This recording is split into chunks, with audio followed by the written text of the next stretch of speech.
I originally said that I was gonna do quarterly TBRs, so like one TBR for 3 months.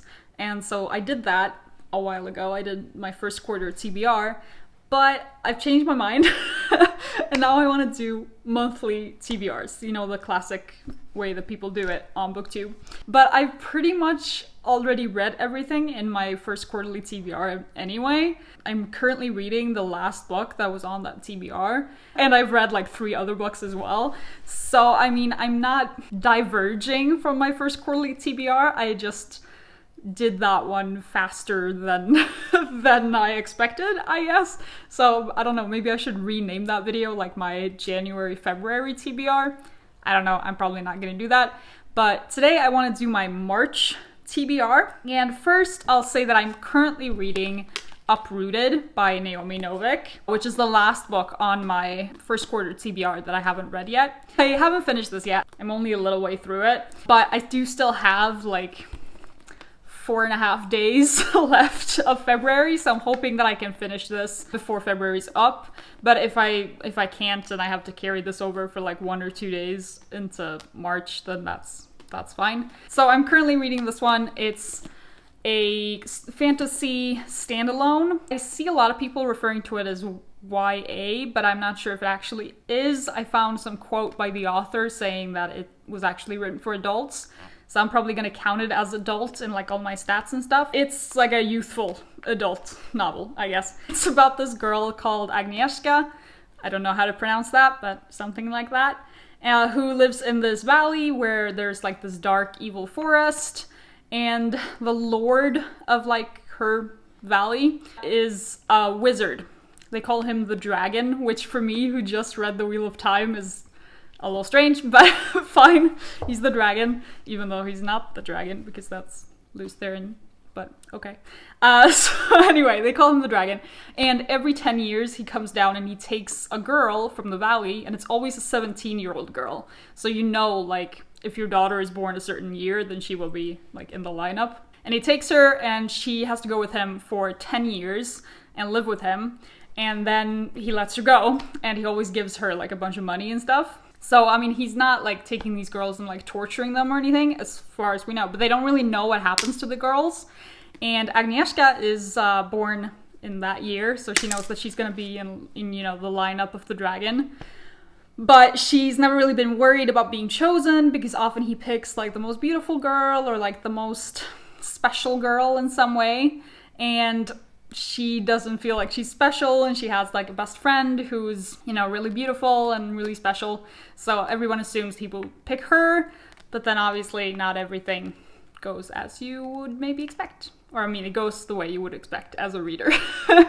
So I've only read like the first 5 chapters, so I still have a lot to go, but I'm really enjoying it so far, and I'm hoping that I'll be finished with this before March starts, so that it won't technically count towards this TBR, but in the event that I don't manage to finish this and it carries over into March, I wanted to just mention it in this video. Now, the first book that is technically on this TBR is Fireborne by Rosaria Munda, and this is a debut young adult fantasy. Actually, everything is on this TBR is fantasy, so I'm sorry if you don't care about fantasy at all. They're all kind of different kinds of fantasy, but fantasy nonetheless. So this is a YA fantasy, which is not something I typically read, but I thought it sounded just really, really cool. It's about these 2 teenagers, I'm assuming, since it's YA.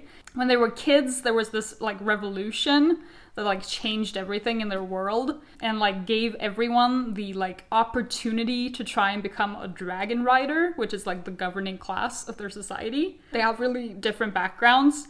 Like the girl is low-born, and her like family was executed by dragon fire, like before the revolution, I'm assuming. And the boy is like aristocratic, and his family was murdered in the revolution. They're orphans. They grew up in the same orphanage, and they've like trained to become dragon riders, and they're like rivals in the dragon riding fleet. And then like survivors from the old regime surface, and you know, there's war and stuff. And it's supposed to be like about chosen family and like what matters most, the family you were born into or the family that you chose yourself. rivalry, romance, and dragons, it says. I don't know. I thought it sounded really, really interesting. It wasn't a book that I was necessarily going to pick up this soon, but my brother gave it to me for my birthday, so that, bumped it up the list because I own it now. It's not super hyped. It doesn't have like a lot of ratings on Goodreads, or it has like a couple thousand, which isn't that many to me, who usually reads pretty hyped books. It came out in like late 2019, and I believe the second book in the trilogy is coming out in like a month. So, start of a new series, and I'm hoping it will be really cool. I don't know how I feel about like a YA romance thing. It's not something that I'm really drawn towards anymore, but Dragonfleet sounds incredibly cool, especially as someone who's a big fan of the Temrare series. If you say Dragonfleet to me, I'm in. So I'm very excited to pick this one up. The second book that I have is also a fantasy, because everything is fantasy, but it's an adult fantasy from the mid-90s. And it's Neverwhere by Neil Gaiman. So one of the things that I really want to do this year is read more Neil Gaiman, because Neil Gaiman wrote one of my favorite books of all time, Stardust. And so I want to keep going with him. I've read a few volumes of Sandman as well and really enjoyed them. So Neil Gaiman is someone that I really respect and that I want to be able to say is like one of my favorite authors, but I feel like I'm not really well read enough in Neil Gaiman to even really be able to say that. So this one, Neverwhere, is part of my project to become better read in Neil Gaiman, pretty much. And so this is from the mid-90s.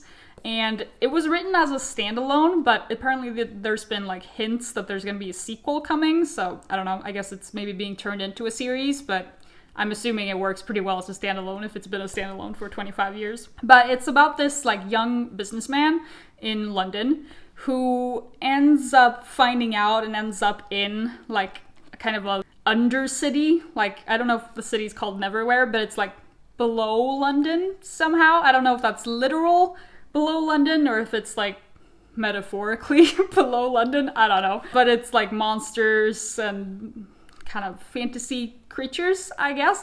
I don't really know what it's about. I just thought it sounded really interesting. And I trust Neil Gaiman to do something really cool with it. So I'm excited to pick this up. I got a gift card from my stepbrother for my birthday as well, because everyone's getting me books now and I love it. But yeah, so I'm really excited to pick it up and try it out, and then hope that I find another Neil Gaiman favorite, and so I can say that he's like one of my favorite authors. Now, the next book I have is another fantasy, obviously, and that is Circe by Madeline Miller. So this is like more of a historical, mythological fantasy. So a little bit of a different kind of fantasy than the others. So Circe is a minor goddess in Greek mythology. She is like the witch that Odysseus, I don't know how you say that in English. Odysseus? She's the witch that Odysseus encounters on the island in the Odyssey. That's what it's called, the Odyssey. And so she is like a goddess, but she's like banished to this island. And I don't really know what the plot of this book is. I don't know if it like Odysseus will like turn up in this book or like what's going to happen. But it's, I am a sucker for Greek mythology, and I've heard a lot about this book. I've heard that it's supposed to be really good. So frankly, I don't need to know that much more other than it's supposed to be good and it's Greek mythology. So I am really excited to pick this one up. The fourth book that I have is the fourth volume of the Sandman series, also by Neil Gaiman. So I have 2 Neil Gaiman books on this TBR, which I'm not mad about. But one of the things that I really wanted to do this year was to continue with the Sandman series, because I started it and read the first 3 volumes in 2019 and really enjoyed it, but then I didn't continue. So I want to make sure that this year I continue, because I mean, it's graphic novels. They're not that hard to read. Like, just come on. But I have the 4th volume here, which is Season of Mists. Now, the Sandman is a dark fantasy, or like a horror fantasy graphic novel series, and they follow Dream, or Morpheus, he's an Eternal, I believe they're called, and they are like personifications of abstract concepts. So he has like siblings that are like death, destruction. I believe there's one called Delirium. They all start with D, but he's dream. And so he's like the king of the dream world. He's in charge of people's dreams. In this volume, apparently he has to deal with the fallout of once having condemned a woman who loved him to hell somehow. I don't know how he has the power to do that, but and apparently some of his family, the other endless, believes that to be an injustice and that he has to set that right. So he has to go to hell to rescue her and, you know, deal with the devil in the process. I don't really know what to expect. I think that sounds super cool. I really like it when Neil Gaiman deals with like the divine. I think he does that really, really well. I really want to read American Gods, speaking of Neil Gaiman dealing with the divine. But so I'm hoping that I will get kind of some of that feeling in this volume. So, I mean, obviously, graphic novel isn't going to take me that long, so I'm tossing that one in here as well. Now, the last book I have, I actually don't know all that much about, but it's called Eva Luna by Isabel Allende. And it was originally written in Spanish, I believe, because the author is South American. I don't remember exactly what country, but South American. And it's, you know, kind of a character study, I believe, on like this girl who is orphaned and poor, and she has to like make her way through life. And she basically trades stories as if they're currency and like makes her way through life, just, you know, relying on kind people but also working really hard and doing stuff. Like, I don't really know what to expect. I mean, my mom put this in my hands and was like, you should read this. It's amazing, basically. And I was like, okay, I guess. So I just took it and put it in the pile and I'm gonna give it a go. So I think it's like historical fiction, I guess, but the reason why I'm saying that this is also maybe a little fantasy, because I've been saying that everything's fantasy, is because I believe this is like a classic work of magical realism. Now, magical realism isn't something that I necessarily read. I'm more of like a high fantasy kind of girl, but I'm intrigued, and if this is a really good work in the genre, then sure. And fun to read something translated and something that isn't so Anglo-centric, because pretty much everything I read is by American authors, and then with a sprinkling of like UK and like maybe a random Canadian thrown in there. So I'll be reading this. I'll be reading it in the Swedish translation, because that's the version that my mom had and the one that she handed to me. So, but it's translated even if you read it in English, doesn't really matter, because it's originally in Spanish. So I really don't know what to expect. I can't describe it. It'll be really interesting to see what it turns out to be once I read it. And so I'm intrigued to see. Those are the books that I have. I have 5 books this month. I don't really know what's a reasonable TBR. I think I'll stay in like the 3 to 5 book range, depending on the size of the books. I have 5 this month because one is a graphic novel, and I feel like that doesn't really take long. That takes like a day, maybe 2 if you got a lot going on.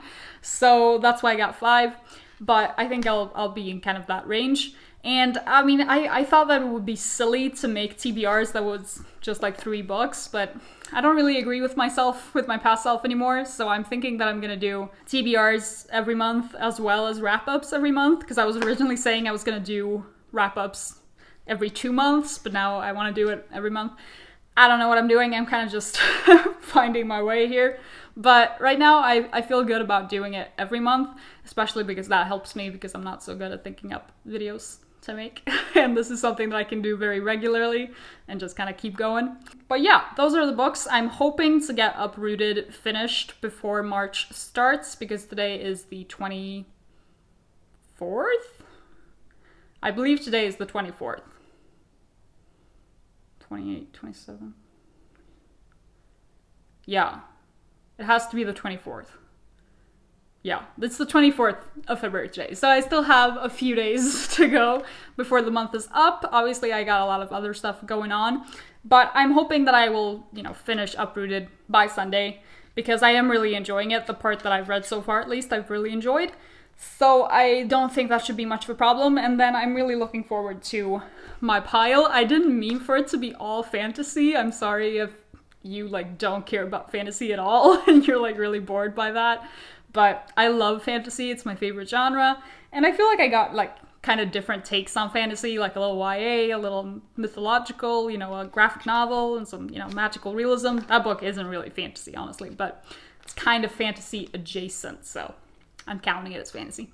But, or I'm not gonna count it as fantasy in my stats probably, but for the sake of being able to say that this list is all fantasy, I'm counting it as fantasy. I guess that's all I had to say. I will be doing my February wrap-up soon. But thanks so much for watching, and I'll see you back here next time.